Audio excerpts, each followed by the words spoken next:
Elegant Sea Urchin is a serial oral fiction written, presented, and produced by Swoon as part of the greater Swooncraft Creative. You can support this and all things Swoon by subbing, sharing, becoming a patron, or making a one-time donation.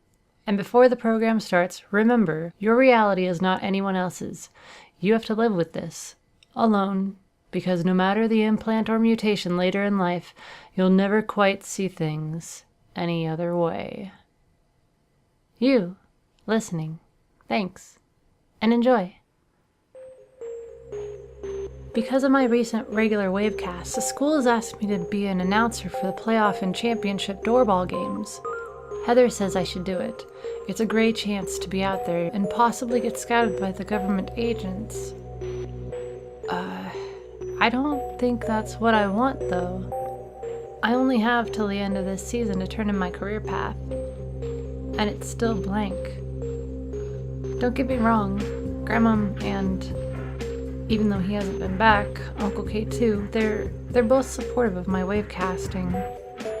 But more than them, I'm the one worried about an actual lifelong career doing this.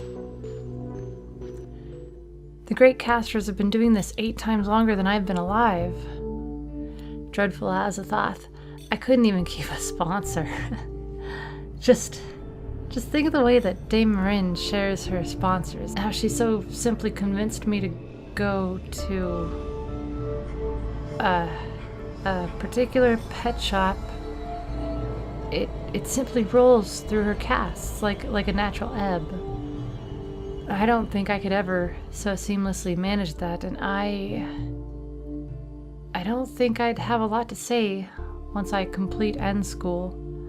I know these kids and can talk about them because I have to be around them all the time, not because I want to be around them. Like Aya.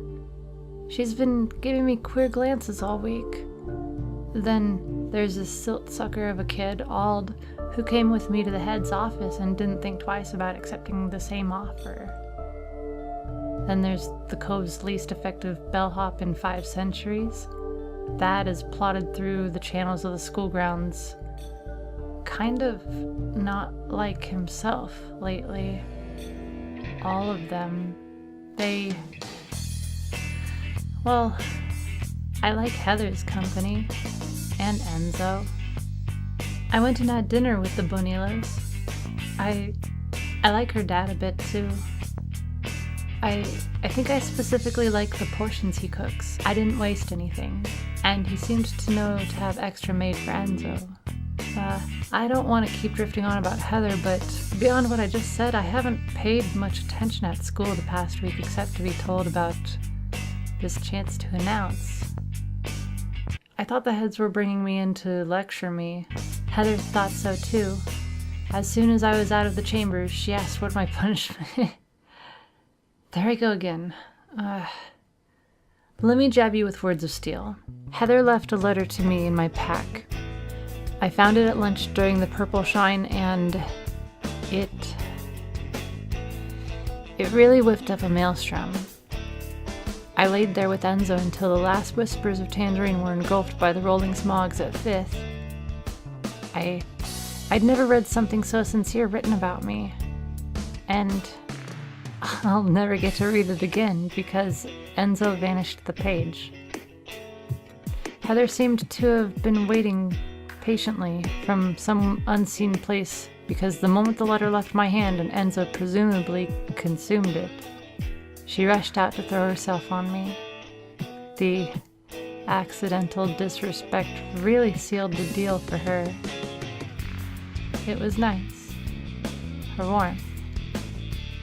The way she took the situation and ran with it, even though I said sorry for the letter. It made me laugh. She was crimson and gleeful, reveling in the disregard she perceived, and I really felt, I feel this swell inside me, like she's the moon to my tide. This is nice. Just chatting to myself about the things happening in the Cove. Getting a leaflet now and then from you listeners saying I'm doing a swell job. why not keep at it? I think, yeah. Heather would love to sit with me as I announce the last few doorbell games of our final chapter at End School. Maybe I can convince the faculty to let me wavecast the championship match. So, the shore. It happened all those weeks ago, and I'm sorry that I keep getting distracted. In fact, at this point, you're gonna be disappointed.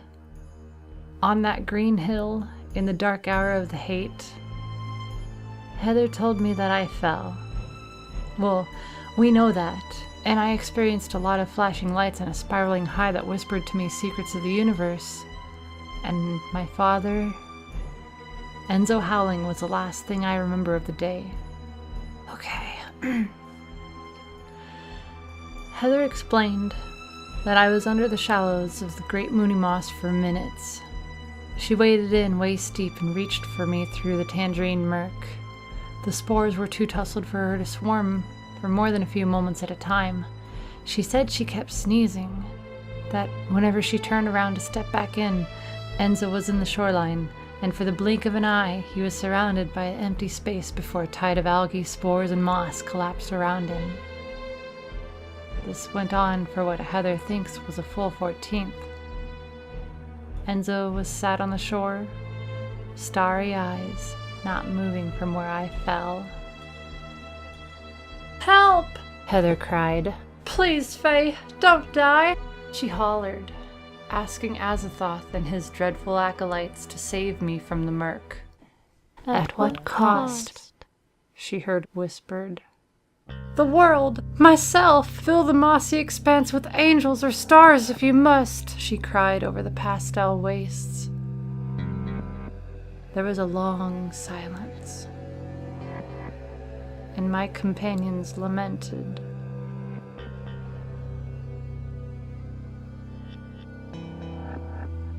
And when she had come to terms with my death,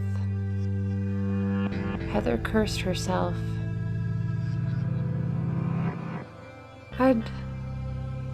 I'd live for her, you bastard observers." There was a gurgling, or giggling, an evil cacophony, and the Mooney Moss receded. Only my foot stuck out from the pit I'd plunged into.